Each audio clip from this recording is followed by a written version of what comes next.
Anybody that's been on antibiotics for a while knows the side effects of that. You know, you feel run down and heading to the bathroom quite a bit. So I've had to deal with that, but it's a lot better than feeling like a 85-year-old man. You know, so yeah, everything should be good. But are you at 100% at the moment, or are you still working your way back up? I'm still working my way back up. What would you say you're at the moment?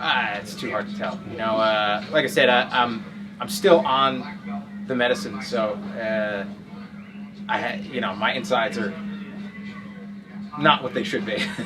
Are you rooting tonight for Mark Hunt so that you will be the only man that wins 100 and 200? You know, I'm a big fan of Mark Hunt. I'm pulling for him. I'm a big fan of Brock as well. You know, that guy's he's pretty awesome, and I love his attitude that he has coming back.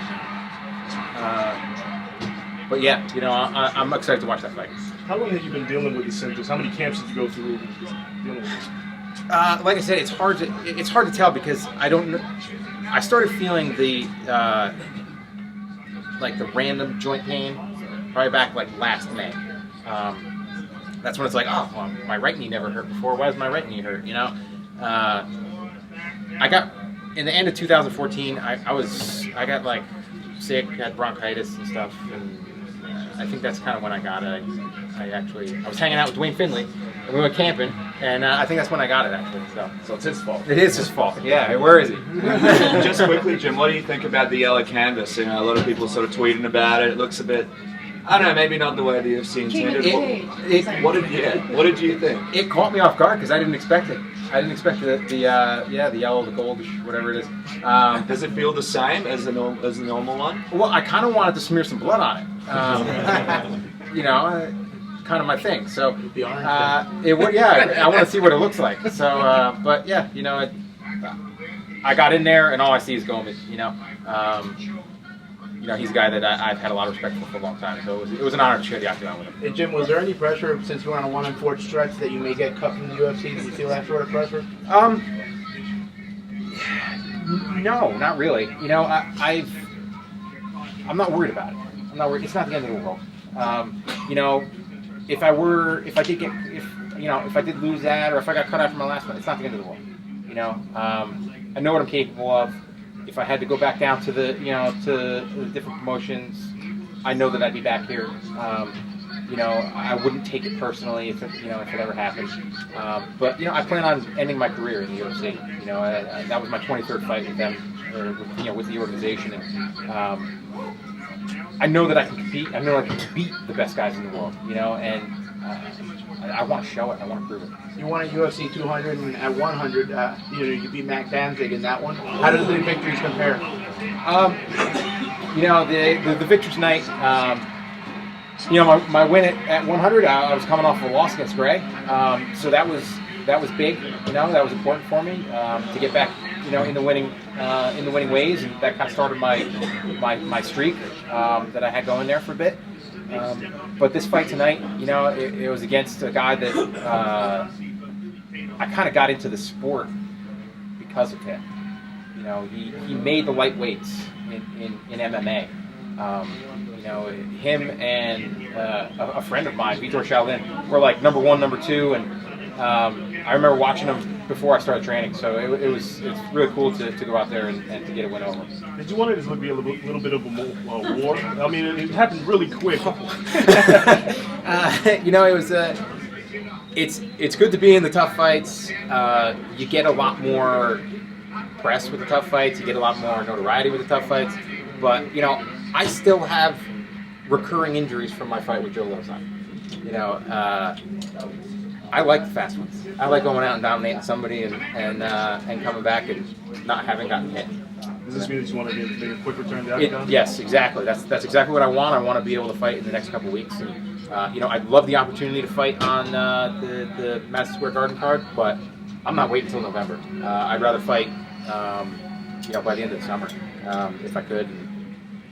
Yeah, get back in there and beat somebody else up. Not really right now thinking anywhere near about hanging him up. No, yeah. You know, it was my doctor had said, you know, we'll do a you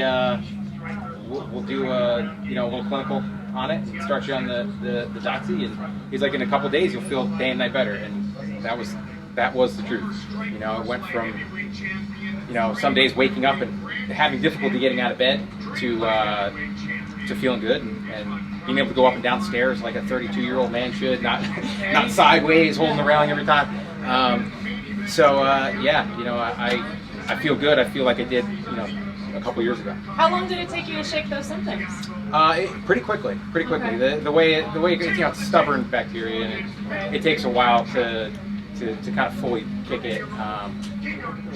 You know, throughout camp, I had a couple downswings, but knowing, you know, okay, it's only going to last for a day or two, and then, you know, kind of feels better. So I had a shitty couple days, a couple weeks ago. So I was like, all right, that means we should be in the clear for the fight.